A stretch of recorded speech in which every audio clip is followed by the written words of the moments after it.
جناب زینب کبریٰ نے اس دربار میں خطبہ دینا نہیں تھا. توجہ، امام موجود ہیں، چوتھے امام موجود ہیں، بی بی کے بھی امام ہیں، لیکن جیسے ہی، اور خود یزید ایک تخت پہ بیٹھا تھا، بار بار جناب زینب سے خطاب کرتا تھا، تاریخ میں الفاظ ہیں. اس نے سوال کیا ان میں زینب کون؟ کیونکہ سن رکھا تھا پورے رس سے خطبے دیے ہیں یزید کے خلاف اور مولا کے دفاع میں.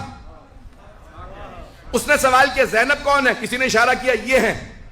اس نے بی بی سے کلام کیا، بی بی نے کہا اس لائق نہیں سمجھتی تیرے سلام کا جواب دوں. اس نے پھر خطاب کیا آپ زینب ہے، بی بی نے کہا جواب نہیں دیتی. بچے ڈرنے لگے، بی بی نے کہا ڈرنے کی ضرورت نہیں ہے، کچھ نہیں بگاڑ سکتا.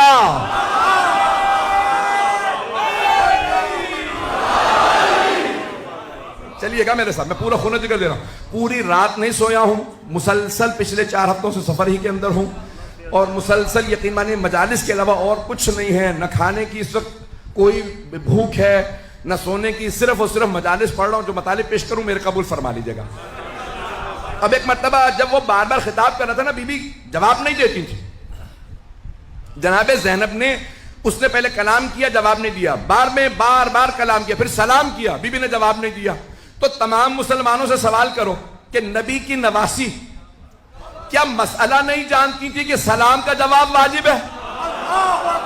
نہیں ہے مجمع بھائی، تمام مسلمانوں سے سوال ہے، کیا نبی کی نواسی مسئلہ نہیں جانتی تھی کہ سلام کرنا مستحب، جواب دینا واجب ہے؟ اگر کہتے ہو کہ نہیں وہ مسئلہ جانتی تھی تو پھر مانو نہ اسے مسلمان نہیں مانتی تھی.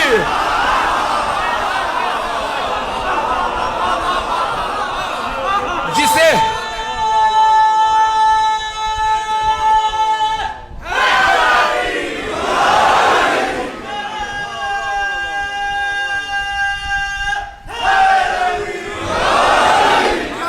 توجہ فرمائی جانے کے رہا. اے مسلمانوں، جس شخص کو نبی کی نواسی مسلمان نہیں مانتی، کیا وہ رضی اللہ عنہ ہو سکتا ہے؟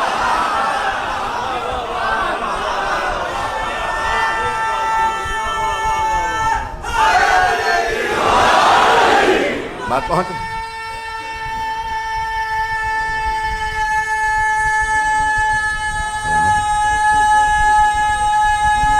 ماشاءاللہ. توجہ فرما رہے ہیں جانے کے رہا. اب جناب زینب جواب نہیں دے رہی ہیں، بار بار کلام کرتا ہے. امام وقت کی ذمہ داری تھی کہ حق ادا کرتے. امام علیہ السلام کھڑے ہو گئے خطبہ دینے کے لیے. یزید نے فوراً جلاد سے کہا، فوجیوں سے کہا زنجیروں میں ہاتھ ڈال کے بٹھا دو، ان کو بولنے نہ دینا، خطبہ نہ دینے دینا. سارے مجمع نے کہا یزید یہ قیدی ہے، بولنے دے. کہا تم نہیں جانتے، انہیں بولنے کی اجازت نہیں ہوگی. جب مولا سجاد کو اس نے روک دیا، اب جناب زینب کبریٰ ایک مرتبہ قیام کرتی ہیں. جہاں قیدی بیٹھے تھے نا چبوترے پہ، بی بی ایک مرتبہ کھڑی ہو گئی. جیسے ہی جناب زینب خطبے کے لیے کھڑی ہوئی تو یزید نے جلاد سے کہا تازیانے لگاؤ، اس بوڑھی خاتون کو بٹھا دو، بولنے نہ دینا. 700 کرسی نشین تھے. سب کہنے لگے یزید یہ بوڑھی ہیں، قیدی ہیں، رسیوں میں ہیں، خاتون ہیں، یہ کچھ نہیں کر سکتی، بولنے دے. یزید نے کہا تم نہیں جانتے، جب بھی ان کے خاندان سے کوئی بولتا ہے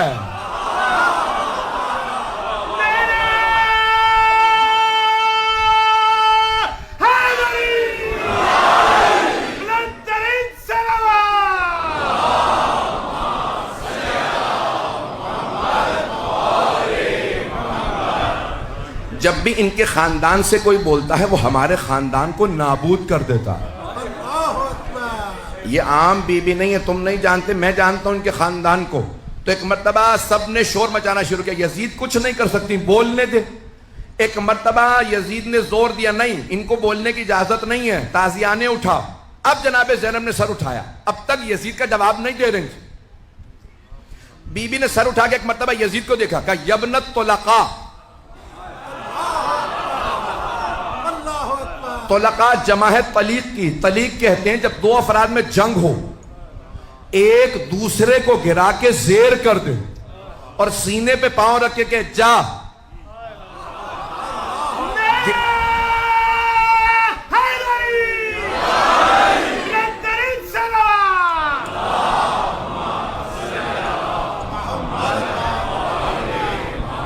اسے گرانے کے بعد زیر کرنے کے بعد کہ جا میں نے گرا دیا تھا میں تجھے چھوڑ رہا ہوں. عزیزان گرامی اسے کہتے ہیں طلیق. اب بی بی نے فرمایا یبنت طلقا ایک نہیں, توجہ سارے مجمع کی. بی بی نے کہا یبنت طلقا, بھول گیا اپنے اجداد کو؟